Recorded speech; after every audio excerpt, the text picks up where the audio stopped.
Welcome back, Edel Campers. I'm Fred. And I'm Mary. We explore, experience, and educate. Because it's never too late to believe in yourself.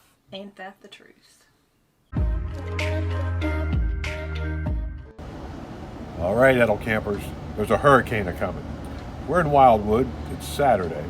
Hurricane's looking to be here about Wednesday or Thursday.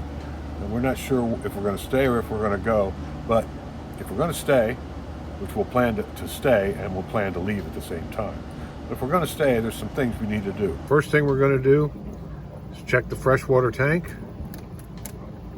And we're up to about 2/3, but we're going to go ahead and fill it up all the way, just to be safe. We have plenty of water, and it'll add some weight to the RV to keep it on the ground if things get bad.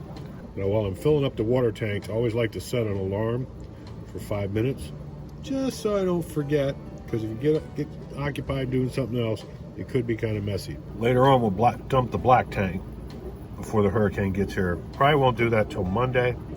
And I've got the freshwater shut so that when I dump the black tank, I can rinse out the hose and everything.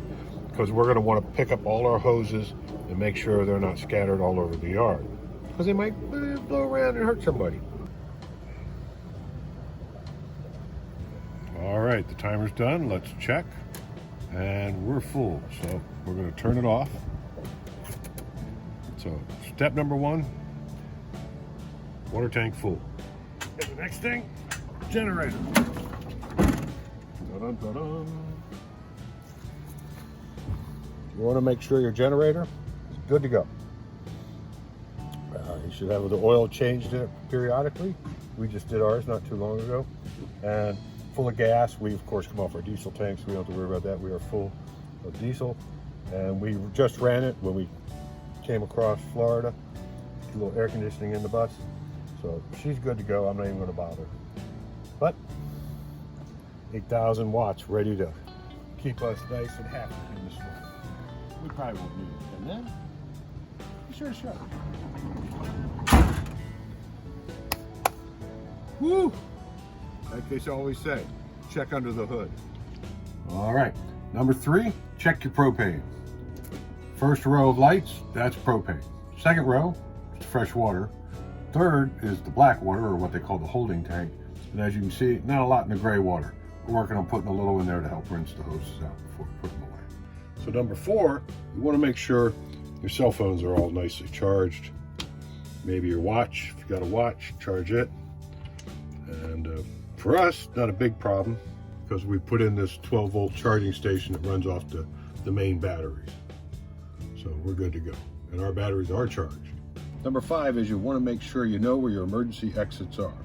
We have one in the front of the bus on the driver's side. We're in the bedroom, and this one is on the passenger side. This will get us out in case there's a problem with the driver's side. We got 2 exits, at least in our coach. And we know how to use them. You just flip the 2 levers up, push the window out, and go feet first.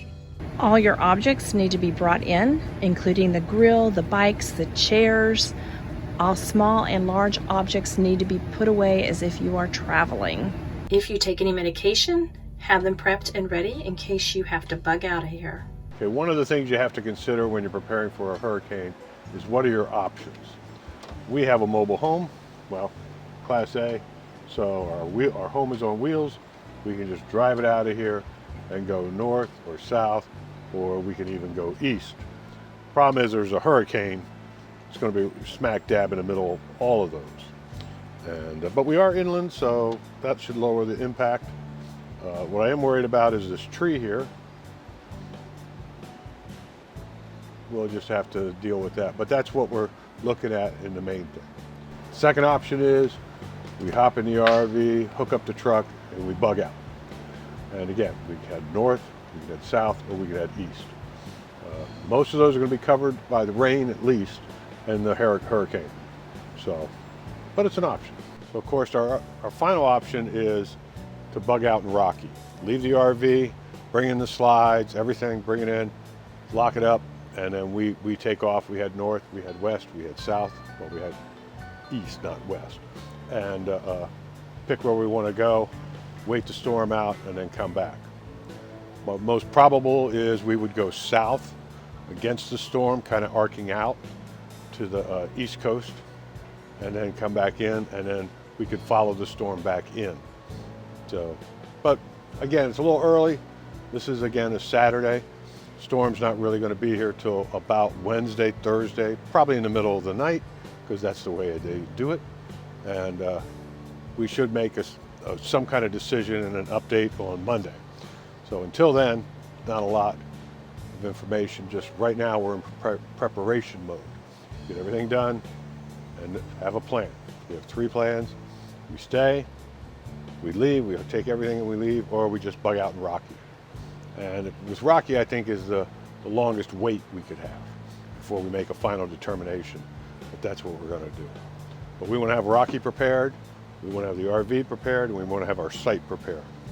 So we're packing up just like we were leaving. Do remember to have all the supplies you need for yourself and the loved ones in your vehicle, as well as your pets.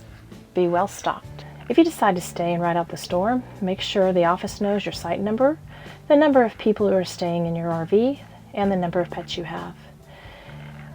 You can also plan to find a shelter, and your camp office should have that information for local shelters as well. And if you decide to bug out, let your camp office also know that as well.